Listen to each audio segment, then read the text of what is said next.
ഞങ്ങൾ അങ്ങനെയാണ് ഇതിൻ്റെ ഒരു ഫോർമാറ്റിലേക്ക്. എൻ്റെ മകളുടെ ഒരു ടീമുണ്ട്, അതിൽ ബോണി എന്ന് പറഞ്ഞ ഒരാൾ ഇത് 4K ചെയ്ത് തുടങ്ങിയതിന് ശേഷമാണ് ഞങ്ങൾ എന്നോട് പറഞ്ഞത് ഞങ്ങളൊന്ന് ടെസ്റ്റ് അടിച്ച് നോക്കാം. അതിൽ നിന്ന് തുടങ്ങിയിട്ടാണ് ഇപ്പോൾ ഒരു സെക്കൻഡ് വേർഷൻ. എനിക്ക് അഭിമാനത്തോട് പറയാൻ പറ്റും. അതായത് ഇത് കഴിഞ്ഞു, എല്ലാ 4K റെസൊല്യൂഷനിലൊക്കെ ചെയ്തതിന് ശേഷം ഈ എഡിറ്റഡ് വേർഷൻ ഞങ്ങൾ കണ്ടപ്പോൾ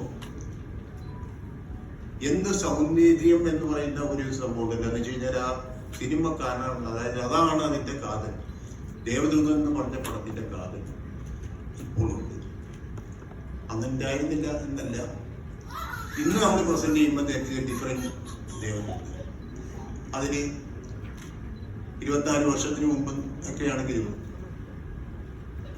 എൻ്റെ സുഹൃത്തായ മോഹൻലാൽ ഇപ്പോൾ ഉള്ളതിലും സൗന്ദര്യത്തിലാണ് അതിലിരിക്കുന്നത്. ഒരിക്കലും അത് ഒരു പഴകിയ സിനിമയെന്ന് ആരും പറയില്ല. രണ്ടാമത്തെ കാര്യം അതിൻ്റെ മ്യൂസിക്, തിരുമേന്റെ വരികൾക്ക് നമ്മുടെ വിദ്യാസാഗർ ചെയ്ത മ്യൂസിക്, അതിൻ്റെ ഫോട്ടോഗ്രാഫി, ഇതെല്ലാം തന്നെ ഇന്ന് നമുക്ക് ഈ ഹൈ റെസൊല്യൂഷനിൽ ചെയ്ത് കഴിഞ്ഞപ്പോഴത്തേക്ക് വളരെ മാറ്റിവരക്കുന്ന വിധത്തിലാണ്. എസ്പെഷ്യലി അറ്റ്മോസ് ചെയ്തത്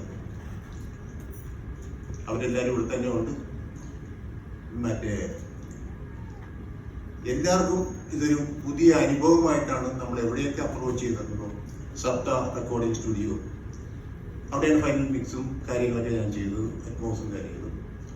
ശരിക്കും പറഞ്ഞാൽ ഞാൻ ഞെട്ടി. എന്ന് വെച്ച് കഴിഞ്ഞാൽ അവിടെ അവർ കാണിച്ചു തന്നപ്പോഴത്തേക്കും, മിക്സിങ് കഴിഞ്ഞിട്ട് കണ്ടു കഴിഞ്ഞപ്പോഴത്തേക്കും ഇത്രയും ഒരു സംഭവം ഉണ്ടല്ലോ ഇതിൽ. വിദ്യയുടെ റീ റെക്കോർഡിങ്, സോങ്സ്, കാര്യങ്ങളെല്ലാം തന്നെ എടുത്തു പറയേണ്ടത്. ഇന്നത്തെ കാലഘട്ടത്തിലും പഴകിയതല്ലാത്ത ഡ്രസ് കോഡ് അതിലുണ്ടായിരുന്നു. ആ ഡ്രസ്സ് എന്ന് പറയുന്നത് SP സതീശന്റെ മാത്രമാണ്.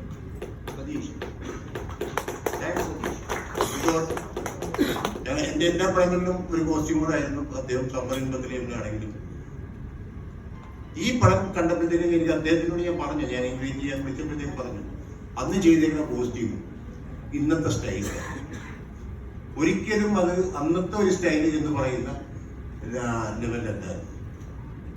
അതെന്നെ ഏറ്റവും കൂടുതൽ ആഹ്ലാദിപ്പിച്ചു. എന്ന് വെച്ച് കഴിഞ്ഞാൽ ഇന്ന് നമ്മളൊരു റീമാസ്റ്റർ ചെയ്ത് ഇവിടെ വരുമ്പോഴത്തേക്കും ഈ കോസ്റ്റ്യൂംസ് ഒക്കെ പഴയ ഒരിക്കലല്ല. എസ്പെഷ്യലി ഡാൻസാറിൻ്റെയും ഡാനിൻ്റെയും മറ്റുള്ള എല്ലാ ആർട്ടിസ്റ്റിൻ്റെയും അങ്ങനെ എല്ലാ വിധത്തിലും ഒരു പുതുമ. ശരിക്കും പറഞ്ഞാൽ ഇന്ന് ആരും പറയുന്നത്, അതായത് ഒരു പുതിയ സിനിമ റിലീസ് ചെയ്യുന്ന ലെവലിലാണ് ഞങ്ങൾ ഈ സിനിമ ഇപ്പോൾ ബ്രിങ് ഔട്ട് ചെയ്യുന്നത്. എന്തുകൊണ്ടും സന്തോഷം. തീർച്ചയായിട്ടും ഇനി എപ്പോൾ എനിക്കറിയില്ല ലാലുമായിട്ട് സഹകരിച്ചൊരു സിനിമ ഉണ്ടാവും എന്നുള്ളത് എനിക്കറിയില്ല. അപ്പം അത് കാരണം ഇതിവിടെ എത്തിയതിന് നന്ദി, ഇങ്ങനെ പ്രസന്റ് ചെയ്യാൻ പറ്റിയതിന് നന്ദി. എല്ലാവരുടെ പ്രാർത്ഥനയും ഞങ്ങൾക്ക് ഉണ്ടാവണം. ഇതൊരു വലിയ വിജയം എന്ന് പറഞ്ഞൊരു 5 കോടി ക്ലബോ 10 കോടി ക്ലബോ ഒന്നും എനിക്ക് ആഗ്രഹമില്ല. ഞങ്ങൾ ഉദ്ദേശിച്ച സിനിമ ഇതാണ് എന്ന് ഇന്ന് ജനങ്ങളെ ബോധിപ്പിക്കുക. ബാക്കി ദൈവത്തിന്റെ കയ്യിലാണ് വിശ്വസിക്കുന്നവരാണ് ഞാൻ. അപ്പൊ എല്ലാവരുടെ പ്രാർത്ഥനകളും വേണം. എല്ലാ സന്തോഷത്തോടെ ഞാൻ നിർത്തുന്നു. Thank you.